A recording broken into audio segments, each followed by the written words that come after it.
In this video, I want to talk about how you can exit a parking spot. Now, this is for forward. I'll also have a video on my channel if you want to do it in reverse. But if this is what happens when you try to do it, this is obviously wrong, and we don't want to hit other cars. So the simplest way to do this, guys, is you just want to make sure that your wheels are straight.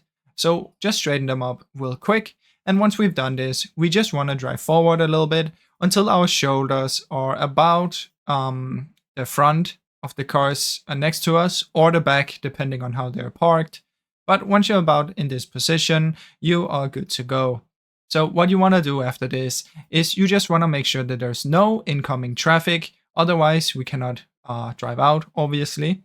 So just check for incoming cars. And once you made sure that it's clear and you're good to go, then what you want to do is simply turn your wheels to the side that you want to go.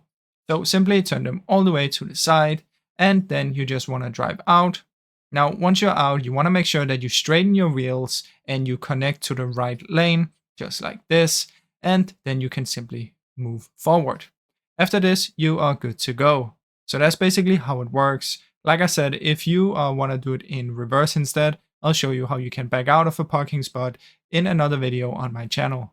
Now, I really hope you enjoyed this short video. If you did, please leave a like and subscribe, as it helps me out a ton. Thank you so much for watching.